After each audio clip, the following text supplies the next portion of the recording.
ಆಲೂಗೆಡ್ಡೆನ ಚೆನ್ನಾಗಿ ತೊಳೆದು ಇಟ್ಕೊಂಡಿದ್ದೀನಿ. ಇದನ್ನು ಇನ್ನೊಂದು ಸತಿ ನೀರು ಚೆಲ್ಬಿಟ್ಟು ಫ್ರೆಶ್ ಆಗಿರೋ ನೀರು ತಗೊಬೇಕು. ಈಗ ಇದನ್ನು ಹಚ್ಚಿದ್ದೀನಿ. ಇದನ್ನು ಒಂದು 3ರಿಂದ 4 ನಿಮಿಷ ಬೇಯಿಸ್ಬೇಕಷ್ಟೆ, ಜಾಸ್ತಿ ಹೊತ್ತು ಬೇಯಿಸಬಾರ್ದು. ಒಂದು ಕುದಿ ಬರಬೇಕು.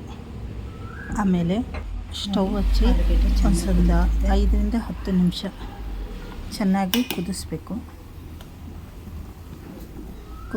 ಇದನ್ನು ಆಡಿಸ್ತಾಯಿದ್ದೀನಿ. ನೀರನ್ನು ತೆಗೆದುಬಿಡಿ. ಒಂದು 12 ನಿಮಿಷ ಅದರಲ್ಲೇ ಬಿಟ್ಟು ನೀರೆಲ್ಲ ಬೇಡ. ನೋಡಿ ಈಗ ಇದಾಗಿದೆ. ಸ್ವಲ್ಪ ಆರಕ್ಕೆ ಬಿಡಬೇಕು.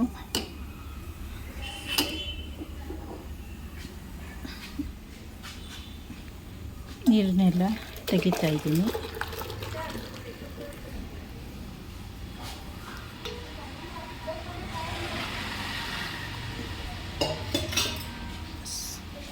ನೀರು ಪೂರ್ತಿ ಬಸ್ಬಿಡಿ. ತೂತದ ಪಾತ್ರೆಯಲ್ಲಿ ಒಂದು 10 ನಿಮಿಷ ಸಾಕು, ಯಾಕೆಂದರೆ ಇದನ್ನು ಫ್ರೈ ಮಾಡೋದು. ಹಾಗಾಗಿ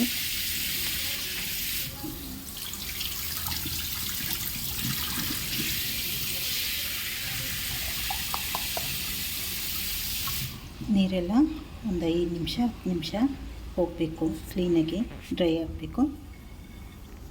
ನೋಡಿ, ನೀರೇನು ಇರಬಾರ್ದು, ಸ್ವಲ್ಪ ಚೆನ್ನಾಗಿ ಡ್ರೈ ಆಗಬೇಕು. ಆಮೇಲೆ ಮುಂದೆ ಏನು ಮಾಡೋದು ಬಿಡಿ. ಆಮೇಲೆ ಒಂದು ಬಾಣಲೆ ತಗೊಂಡು ಬಾಣಲೆ ಇಟ್ಟಿದ್ದೀನಿ. ಎಣ್ಣೆ ಹಾಕಬೇಕು.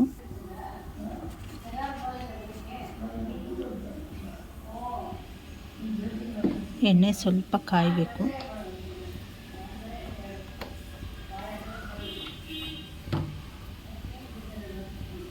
ಎಣ್ಣೆ ಕಾದ್ಮೇಲೆ ಅದಕ್ಕೆ 1 ಸ್ಪೂನು ಅರಿಶಿನ ಹಾಕ್ಕೊಳ್ಳಿ.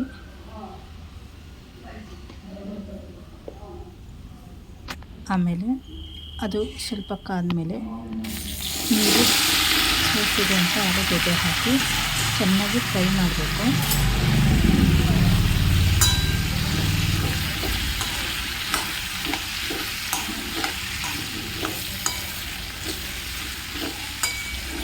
ಚೆನ್ನಾಗಿ ಫ್ರೈ ಮಾಡಿ.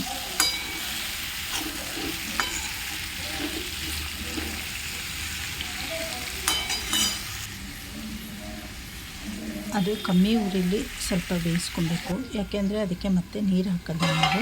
ಹಾಗಾಗಿ ಒಂದು 1/4 ಗಂಟೆ 20 ನಿಮಿಷ, ಒಂದು 20 ನಿಮಿಷ ಅಂದ್ಕೊಳ್ಳಿ. ಸ್ವಲ್ಪ ಫ್ರೈ ಆಗಬೇಕು. ಚೆನ್ನಾಗಿ ಫ್ರೈ ಆಗೋವರೆಗೂ ಬೇಯಿಸ್ತಾಯಿರಿ.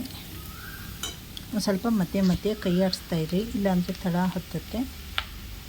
ಆಮೇಲೆ ಅದಕ್ಕೆ ರುಚಿಗೆ ತಕ್ಕಷ್ಟು ಖಾರದ ಪುಡಿ, ಖಾರದ ಪುಡಿ ಮತ್ತು ಉಪ್ಪು ಎರಡು ಹಾಕಿ ಚೆನ್ನಾಗಿ ಬೆರೆಸಿ.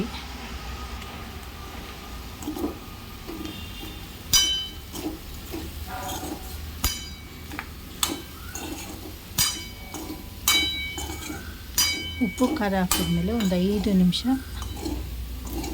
ಬಿಟ್ಬಿಡಿ, ಮುಚ್ಚಿಬಿಟ್ಟು.